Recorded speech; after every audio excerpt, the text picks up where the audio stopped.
Hey everybody, I want to talk about a product and platform that I absolutely love and our latest sponsor, Interseller, the prospecting and outreach platform of choice for recruiters and sellers. Whether you're doubling down on business development or recruiting talent, Interseller does all the heavy lifting of finding contact data, automating the email and follow-up process, and syncs all that rich data into 20 plus CRM and ATS platforms.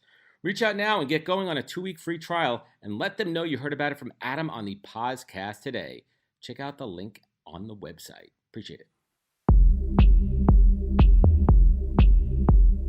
Welcome to the POZcast, where we introduce you to incredible humans who share their journeys with the mission to inspire you to harness your own inner tenacity to drive your life and career forward. And now, your host, Adam Posner.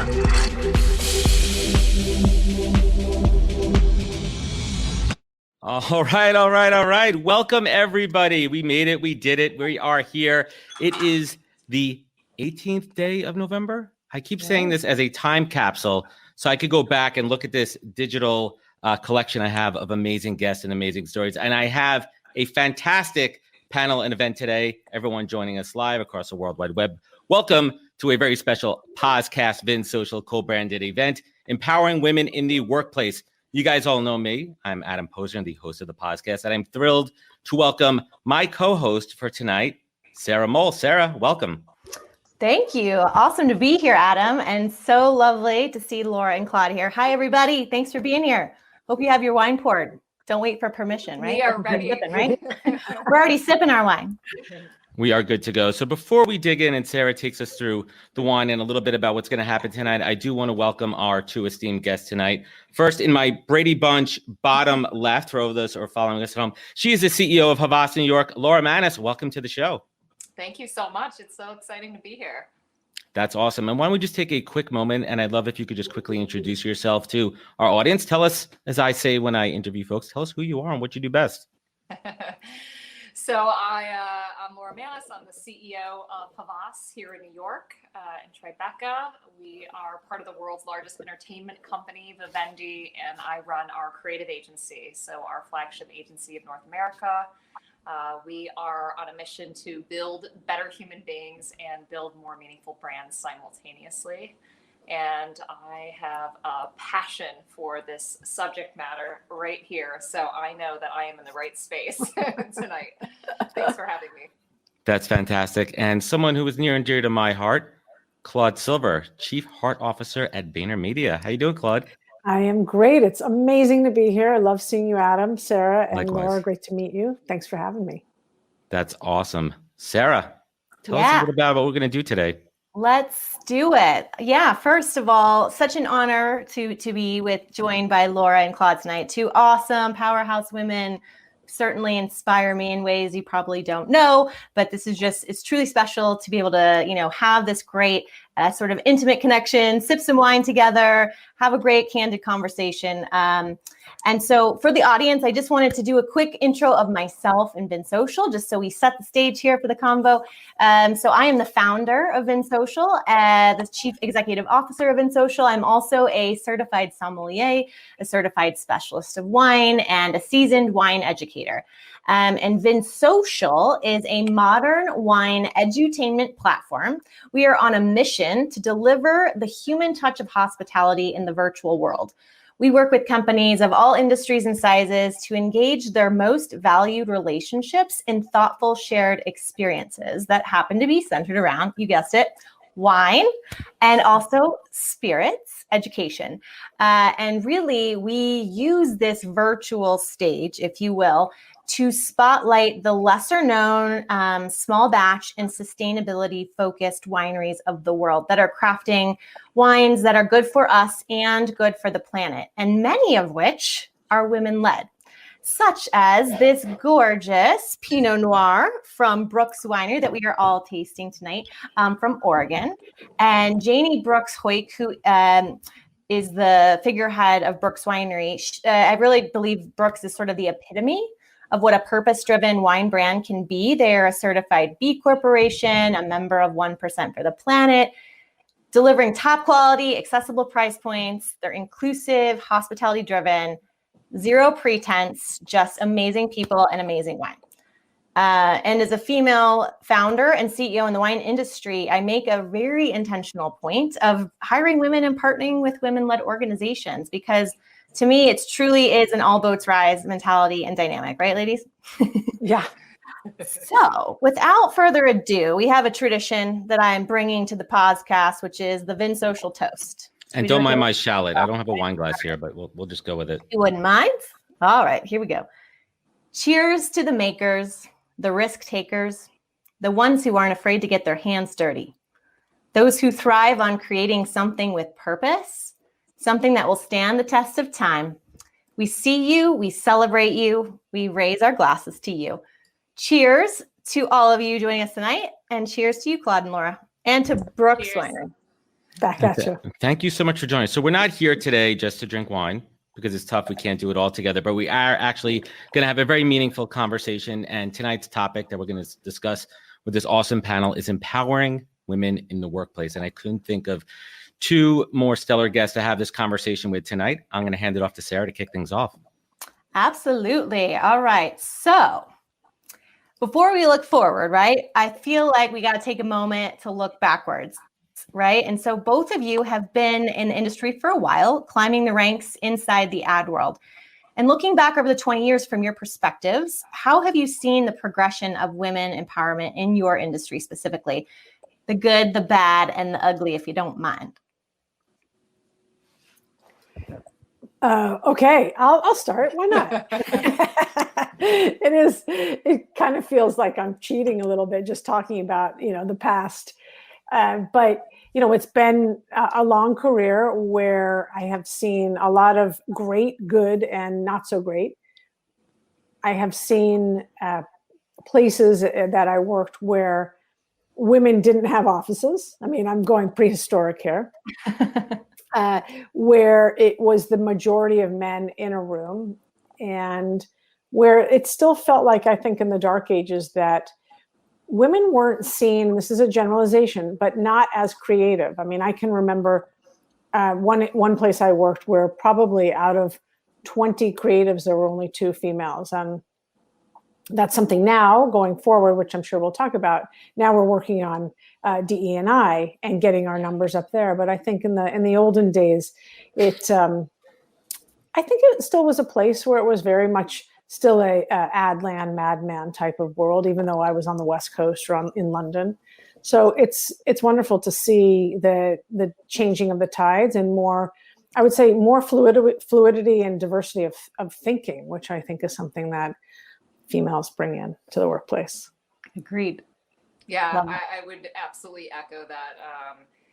I can think of so many instances, even still, where finding myself as the only one in many instances. And I think that it's been so encouraging to see the progress and to see how this has almost prepared us, I think, for this moment of social justice and racial justice being in the diversity, like you mentioned, Claude, because I think that we have been so largely focused on fighting against the patriarchy and gender equality, in terms of pay equity, in terms of really trying to up level and skip level promote and retain women as they climb and accelerate into leadership positions. And when you look at the statistics and you actually look at the decline of women in the C-suite, for all these energy, all this collective energy, not just women led, but really men and women kind of coming together and putting their attention toward this to really drive change, it can be so disheartening to see statistics in decline despite all the narrative and the energy and sort of efforts to try to drive that kind of change at scale. And I think, the epiphany for me, kind of through the pandemic and over the summer, and really kind of coming out of the events of George Floyd, and really just unpacking a lot of, my own personal attention and experience and accountability toward driving this kind of systemic change. I was feeling really proud and boastful early on in the year, touting, just how much we were able to cite as evidence of the transformation and the impact of how our efforts toward women, not just within Havas, but really the industry at large, have really started to turn the tide in many ways. And just a moment of, wow, if I had spent that same kind of energy and intensity actually directing it at a true and just company and community and society for all, and really with an emphasis on our Black community, imagine where we'd be. Imagine that. As a company and as a collective and as an industry. And instead of just trying to get women from other agencies or get diverse employees from other agencies into our agency, which does nothing to change the composition of the industry, your gain is someone else's loss. And in the end, this is how we've seen the decline. Even mandating, women need to be on boards and we need to have at least one, and there's like law, litigation. These kinds of efforts are important, but I think we have to take a step back, as you said, to look at this in a different context. Awesome. And thank you so much for sharing that look backwards. And both of you hit on a number of topics that we're going to dig into in a little bit. But let's talk about current events. Let's talk about the what's happening, Adam? What do you mean? Let's talk a little bit about the pandemic du jour. COVID, we're turning the corner on, and it has affected everybody, but especially in the workplace, it's affected mothers, women, Black women, senior level women, everybody.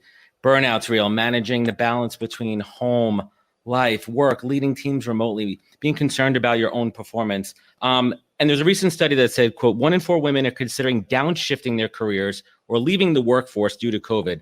Let's break this down and discuss what you're seeing from your perspective. Let's start with Claude. What are you seeing, at Vayner locally? What are you seeing in the overall marketplace when it comes to women in regards to COVID? I love the question because it's funny. I actually haven't thought so much about it, to be honest, in terms of male, female. I don't think about those things when it comes to the pandemic, unless we're talking about moms specifically. But I have been looking at parents in terms of the totality of parents. However, we know that a lot of our parents are working moms, for example, and we're doing the lion's share, myself included, of the work right now.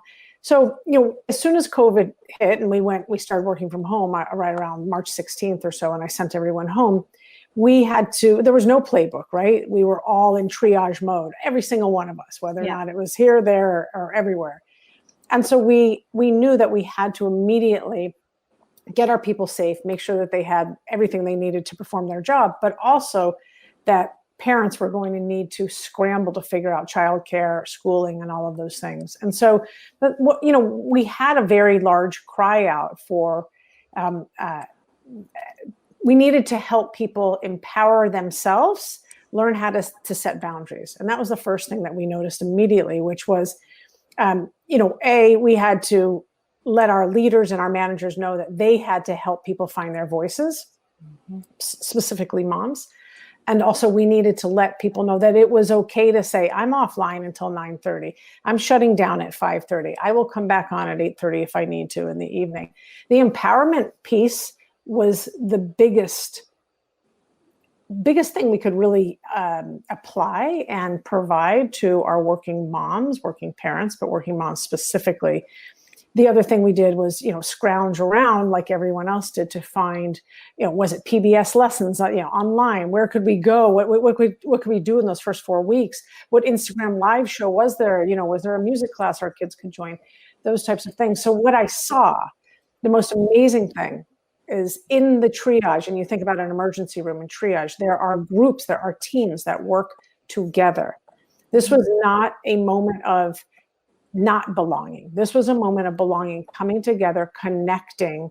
The sum was greater than the parts, and giving our people through connection, through community, what they needed. And, the osmosis that I saw was amazing in all of our geographies, which are, 5 geographies as compared to a vast geography. But it was really interesting, especially from such a high touch organization as we are, to really, really be listening and then providing what we could. Listen, provide, listen, provide. So that's so inspiring. Like, thank you. I think that's such a great, thing to just express. It's about empowering, and almost like you said, it's like sometimes women need permission, like to, like you said, to set the boundaries, to say, I'm going to be unavailable after 5:30. I have to prioritize my family now, right? I know we're all moms, so like it's a necessity, right? So I really admire that. I think that's so important. That's great work.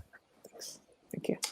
Being part of this global company and being able to connect with peers who are experiencing this in different parts of the world at different moments in the pandemic, where my counterparts in Asia, for instance, were sort of coming onto the other side of this and almost starting to enter their someone want to return at a time where.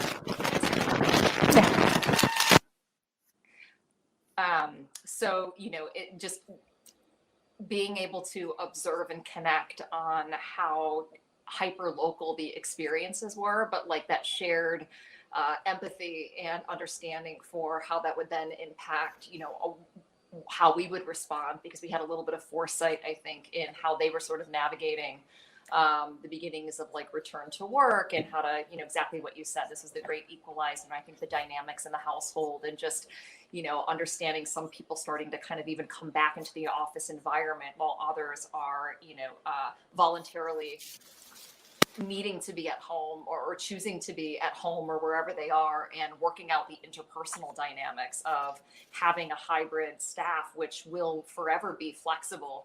But, kind of really trying to cater to each individual as an individual, still show that collective support and empathy for we're all kind of going through this and feeling our way through this together.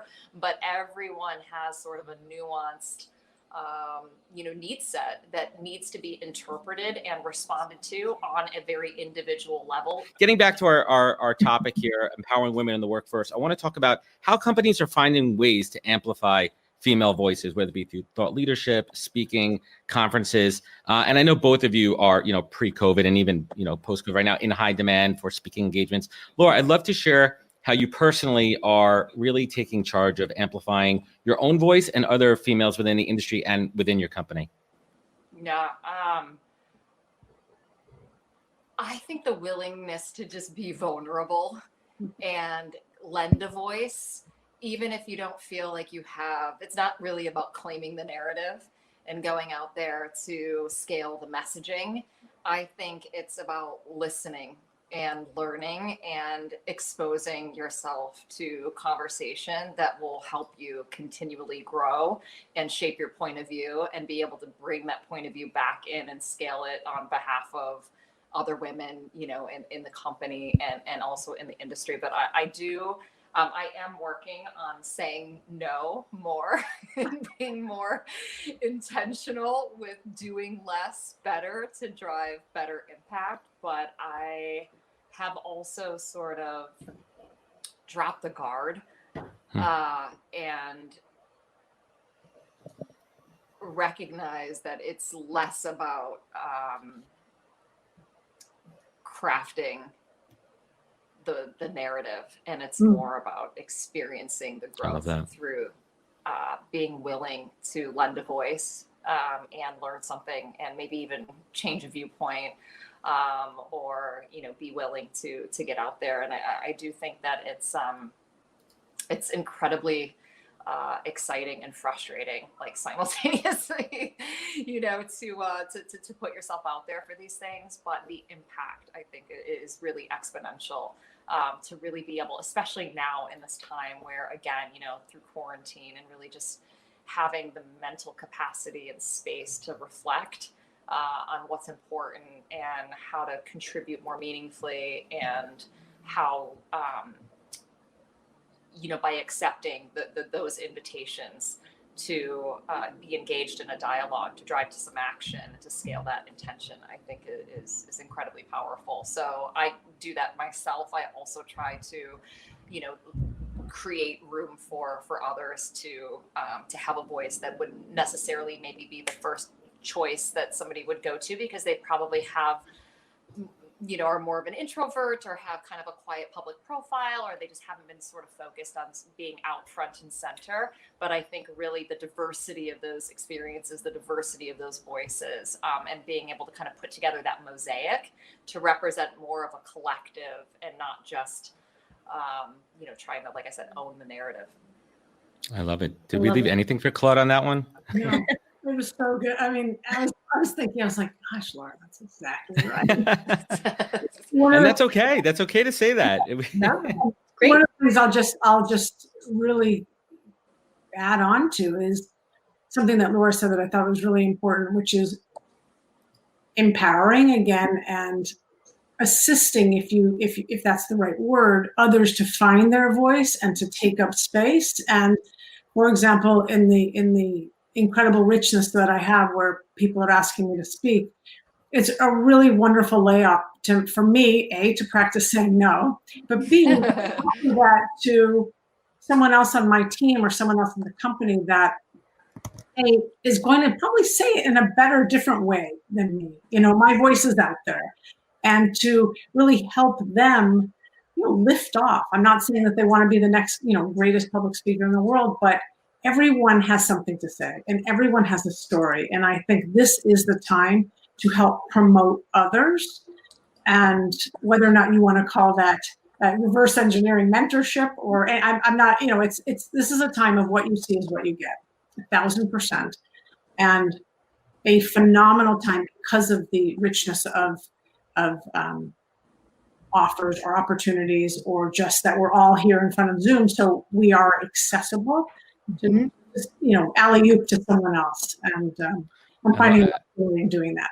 And that comes down to speaking about both your generosity as well, too, with so many opportunities coming in your direction. It's a great opportunity to showcase other strong leaders within your organization who don't have those opportunities. Sarah?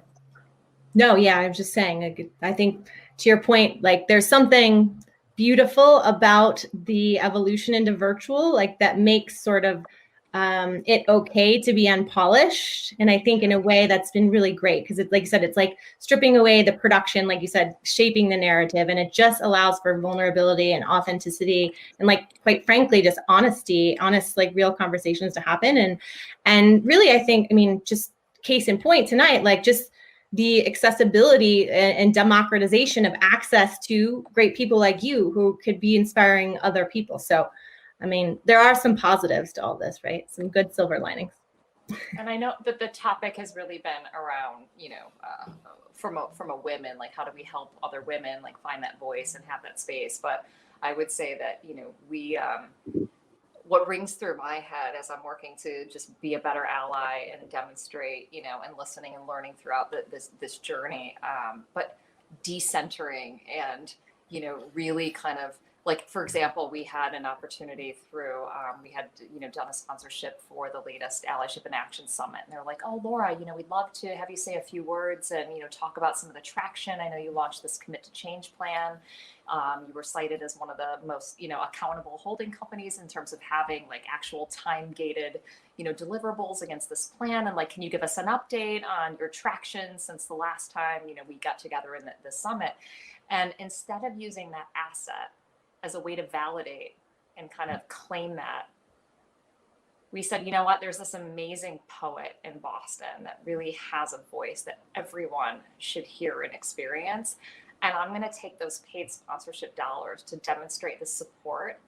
And we don't even have to put our logo on it. Like, this is just something that the world needs to hear and feel. And so it's like making those decisions about, oh, you know, what would be good is for us to be able to be out there and to tell people how much we give a shit and like how what we're doing to actually put these actions behind these intentions and close the gap and accelerate and all these things. But that's not the time in the forum for that. Like, this is a chance for us to use this emotion and give this person's voice the stage for what it deserves. So I keep, you know, shifting power, decentering, giving others voices, and not, you know, and it happened to be this beautiful Black woman, but that's just an example, I think, of how to make a different decision through this lens now, where yes, it's still about, you know, fighting the patriarchy, making sure that women get their shot and get out there and have their voice be heard. But it's not an either or. it really is through a different lens right now and with a different emphasis that I think is so important. Amazing. Love it. I love it. Okay, so here's another one. Here's a good one. What are some of the steps that companies can establish goals for improving gender diversity, in your opinions, or things that maybe you're already doing? Especially in leadership roles too, if we could touch on that a bit. Well, we don't believe in quotas. That's just a dirty word for us. However, what isn't a dirty word is being intentional about who we are bringing in to interview. So in terms of making sure that we have a balance in our interview process, in the pipeline itself, who we're giving up to hiring managers. I mean, we're very, very intentional about that. At the end of the day, we're not going to force necessarily anyone to hire Sally or Sue or Bobby. However, it's up to really the recruiting team, the talent team, to put it out there, and we're extremely intentional. I think the other thing is, and we spoke about this a little bit already, is the retention piece. And so when you are the copywriter and you all of a sudden see a female creative director, same exact thing. If you're a person of color, you need to see someone like you in 3 rows and 3 rows up, or in the C-suite, or whatever it is that you might aspire to. Don't even know you aspire to that. You must be able to see a likeness of yourself in others. Otherwise, it could very well feel like a dead end. And that is, I believe, up to us as leaders to make sure that we are really forcing that. Encouraging that is too light of a word, I think. It's really mandating that. So those types of things are really important. The mentorship programs, we have something called the Championship Program, which is a mentorship program that was created by the Women in Industry group at Vayner. And the catch is, women can mentor women and women mentor men, but we're not mentoring women. And to see that happen, it's been around for 2 years, and it's been something that I've seen a lot of growth in. So, and other retention programs, but really, I think being able to see yourself, no matter what you're doing, whether or not you're in an agency or you want to be the next NFL player, you have to be able to see what that could look like for yourself. I love what you said, Claude, too, just about it not being about quota. Like, we never set out to have women be the majority of POZcast. And actually, when I started 8 years ago, that seemed like such a foreign concept that, it would be ambitious to declare, even getting to sort of a 50-50 state. And the truth is, the same way that we didn't set out to have women leading the majority of our disciplines, almost all of our disciplines in our New York flagship are now led by women. But what we found is that by putting our attention and focus toward this development, this cultivation, and not just from a professional standpoint, but really taking a wholehearted, whole life approach to performance living and overcoming the inner critic and, really looking at, mitigating those limiting beliefs and this imposter syndrome and just all the things that have been conditioned, generation after generation in every industry, every vertical, and really trying to create the conditions for that kind of advancement, that sort of retention and buy-in and all the support mechanisms that enable that. And that goes back to the parental leave policies and the things that really set us up as a system of support and success for women to thrive. And what we found is, in doing so, we have incredible retention. We are majority women. Most of our departments are now run by women. And it's that wasn't actually the goal, but it's the byproduct of that intention. So that I find to be really encouraging. And again, I keep thinking about now through this new lens on DE&I, if that is now the emphasis and the focus and the intention, as evidenced by the measurement and the result of what we've seen with women, and gender equality and pay equity and these sorts of things. What we actually uncovered when we took we were one of the first agencies to take the pay equity pledge through the 3% conference. And in doing this, we brought in a third party and, we sort of unpacked it, and we realized we actually didn't really have a pay equity issue between men and women. But what we found through that process was that we had white women in many instances being paid at a certain level versus other races. And it's been something that has been perpetuating. So we were able to course correct and really meet our commitment for pay equity ahead of schedule by 2020, but not just through the lens of gender, but for all equality. So that those kinds of things, I think, again, it's sort of the intersectionality of all of this, but by putting that emphasis on women, we were able to actually improve it for all. And that I think will continue to accelerate now, just given the climate that we're in. I love it. And just to kind of interject a little bit to tap into my world when it comes to recruitment, are there specific efforts to ensure that at least the pipeline, that there's equity and an equitable split in gender diversity in the recruiting pipeline, whether it be sourcing techniques, whether it be, bias training? What have you seen and done on your site, Claude?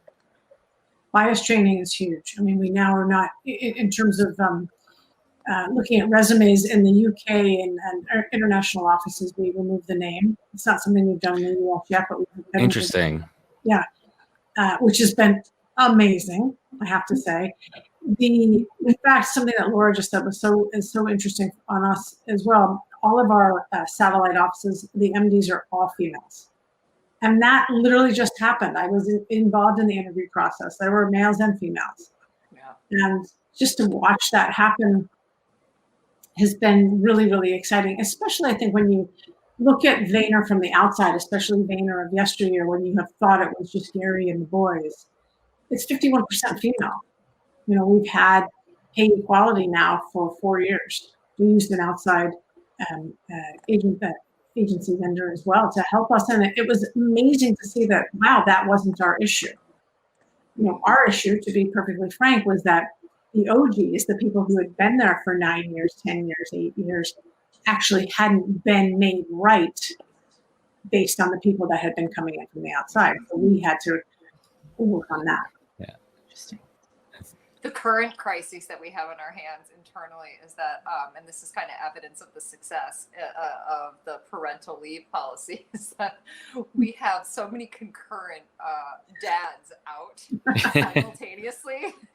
And again, with the predominant aspect of our creative still being, male driven and something that we're continually working on, it's created sort of a whole new dynamic where I was like, hang on a second, can we stagger these? Like, can you maybe go like after the first 3 months and, can we take turns here? But it's interesting because but one of the first things we did, 5 years ago is did away with the maternity leave and turned it into a really robust, doesn't matter whether this was, surrogate, adopted, mother's, father, like everybody gets sort of the same rights, and we're kind of seeing that stack, and we haven't even felt the effects of all the baby boom that's happening through the pandemic. This is like now what COVID babies. I have no idea what's on the horizon. This is any indication. It is just like, holy mackerel, do we have a lot of people out right now with babies? It's awesome. Well, they're happy at work, so they're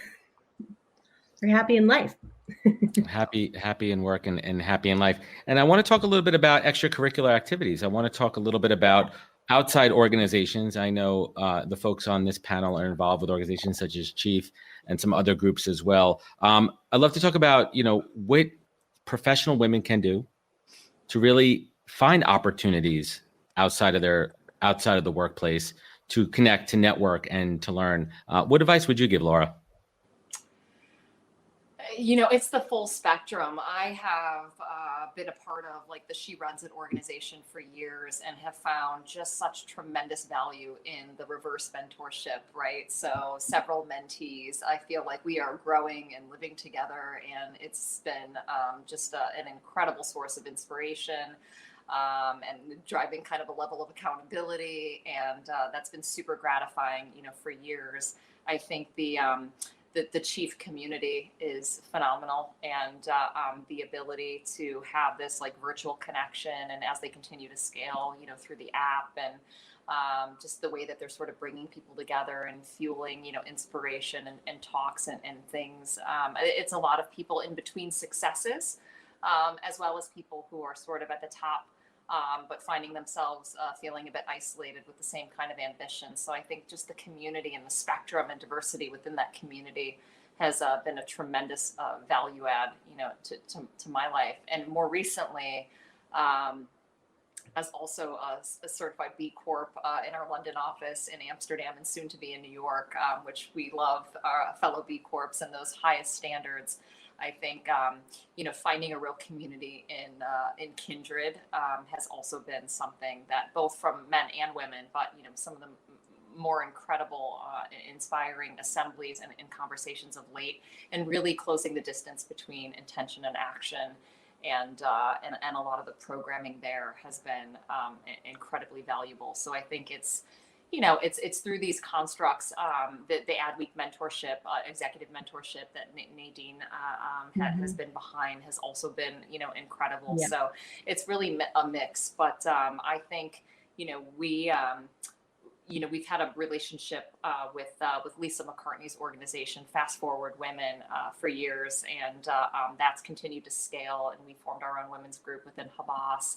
But then when you add in the programming and some of the dimension of these other communities, and then being able to have that intersectionality between She Runs It or Chief or Fast Forward or these other elements, it really enriches, the proprietary programming and education and investment that we're making in our women, but really growing our community outside of our industry and outside of ourselves, and really taking like a whole life, approach to this. So mental health, it's all of it. It's not just from a, how are we going to get you to that next level and what do you need, professional and skills wise. It really is about understanding the context and having the empathy to really guide people through growth.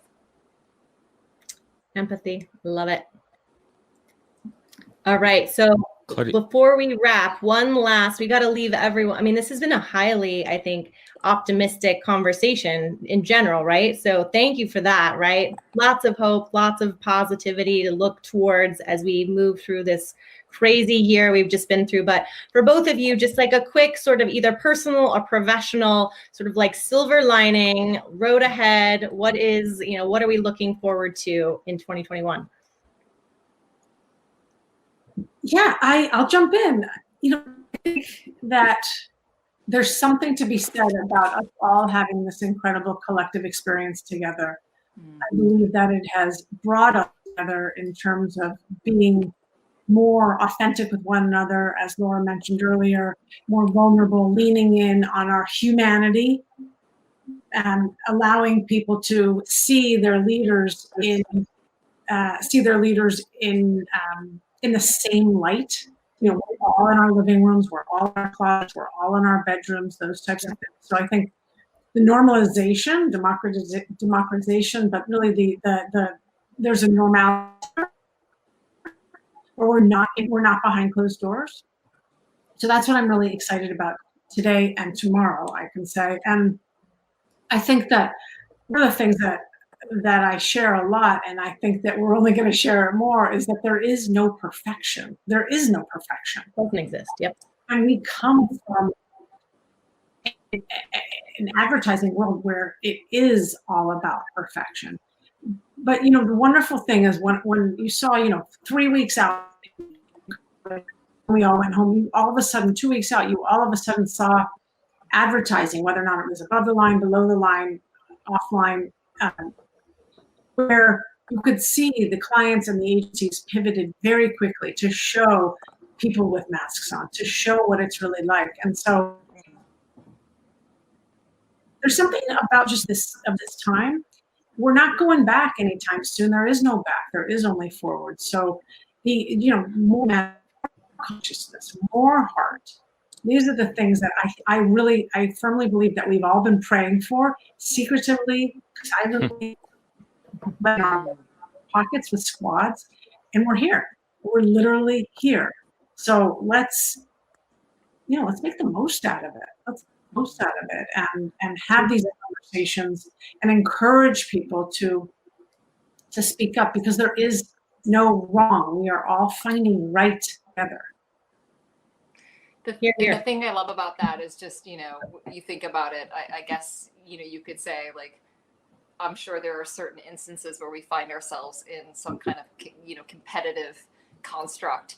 But I look at, someone like Claude and who's so heart-centered. Like, I align in so many ways with just the purity and your essence and energy. And I think, we're seeing so much more collaboration than competition, even across industry verticals. And I think the same thing, like within our own kind of cutthroat industry, right? Like, if there was a vertical suited to harness the positivity of what this brief, constraint, problem, crises is, to be able to kind of unleash our creativity collectively with our heart and empathy and passion to create a better way forward, together, and sort of throw out the briefs, throw out the scopes, and just really lean into partnership and shared values and heart and empathy, and like do things that are going to catapult us ahead,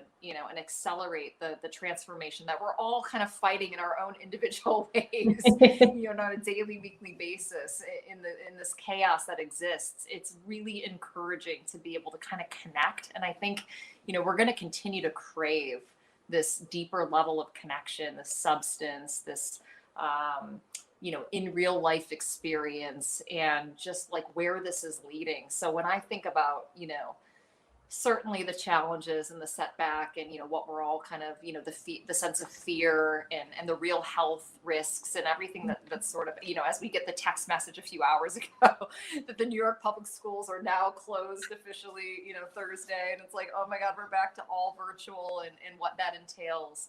I think, there was an article that came out at the beginning of the pandemic that if you guys haven't seen, I encourage you to kind of just look back at. It was written in the Financial Times, and it was by Arundhati Roy, and it was a piece called "The Pandemic is a Portal."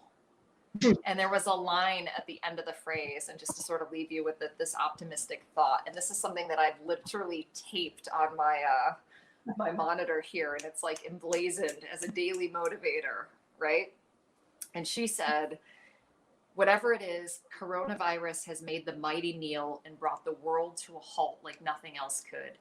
Our minds are still racing back and forth, longing for a return to normality, trying to stitch our future to our past and refusing to acknowledge the rupture. But the rupture exists. And in the midst of this terrible despair, it offers us a chance to rethink the doomsday machine that we have built for ourselves. Nothing could be worse than returning to normality." And I have this quote, "Nothing could be worse than returning to normality." And it's like permission to question everything, do everything differently, live differently, adopt new rituals, like try new things, take huge risks, be vulnerable, talk about stuff you have no, purpose talking about. Like, it's like, this is an invitation for all of us to grab this thing and actually use it and not waste this crisis. And like, I'm an optimist by nature, but like when that thing hit, I was like, the pandemic is a portal. And then George Floyd, and it was like, oh my God, we're ready for social justice. Yeah. And then, holy shit, the West Coast is on fire. We're going to finally take on climate change. And like, people have been in this reflective mindset and are ready to do something. And like, it's so exciting. And I have permission to keep drinking wine. So. It is a wine event. And those are absolutely beautiful words. Claude Silver, after your sip out of your medieval chalice you have there, some close. We're still on I don't know where we're still on wine time. Some closing thoughts and some closing words. Oh my gosh! I think Laura nailed it, which is, this is such an opportunity. We are on the precipice of so much change. We are on the precipice of coming together as a community. We're on the precipice of coming together as a collective, one another, that we are all wired to belong. We are not supposed to be alone, isolated, dealing with loneliness by ourselves, destigmatizing mental illness. Like, this is the time. And I love, and Laura just said it. So I can only just say, like, thank you for sharing that, Laura. That was amazing. Yeah. to open that up. Thank you so much. I have one shameless plug, because what kind of advertising person would I I didn't be? get to the shameless plug segment, but thank you for the segue. Now it's officially shameless plug time, Laura. Shameless plug. So Jessica, who used to be in the industry, wrote a book called Dare to Believe. It's a quick construct on 12 lessons for finding your soul purpose.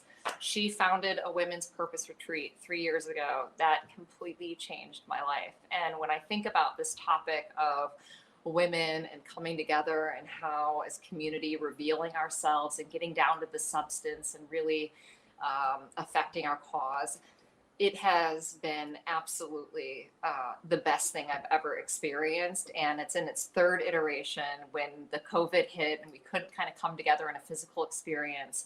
And she was able to kind of create an 11-day journey, all virtual, with more women kind of coming into this group. I have to say, like, please, for any of the women that are out there watching this, follow up with me, follow up with Jessica. We could link it up too. We're gonna link it in the comments. Special community that I am so grateful for, that I think needs to get scaled. So that's awesome. Check it out. The Women's Purpose Retreat.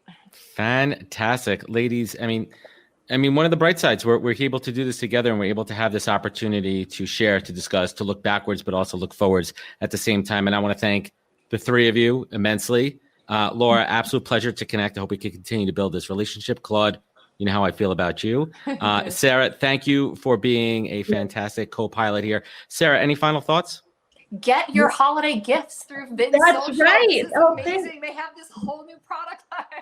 Thanks, Laura. See, I'm hiring you to do my shameless plugs. Yes, I'd like to invite everyone here. We'll be sending a follow-up, offer to all of you to get a great discount towards. We have a quarterly subscription membership. We are going to visit South Africa for the winter quarter, so a whole quarter, receiving wines on South Africa and meeting the wineries and going through an amazing educational program with us. But also to Laura's point, we have amazing corporate gifting packages curated with other women-led sustainable products. So our wines with other great items to deliver relaxation, feasting, and celebrating all things we are craving right now. So yes, please hit us up. You can email me at sarah@vinsocial.co. We'll send you all of our info. Thank you, Laura. And we're gonna link everybody up to everything we spoke about. So ladies, thank you very much. Hang with me for one moment as I sign off here. Everyone joining us, whether it be on Facebook, Twitch, YouTube, I don't even know where else we're streaming, but everyone joining us on the POZcast Vin Social Live, thank you for spending an hour with us this afternoon. I appreciate everyone immensely. Remember, take care of each other, wash your hands, stay 6 feet apart, and catch us next week on another great episode of the POZcast. Take care, everybody. Thank you. Good night. Thank you. Wisdom is forever, but for us, it's time to go. Thank you for joining us. Luckily, we'll be back with our next episode soon, jam-packed with more incredible humans. Thank you for listening, subscribing, and sharing. To join the conversation, search the POZcast on LinkedIn. And to catch up on past episodes and more info, please visit www.thepozcast.com.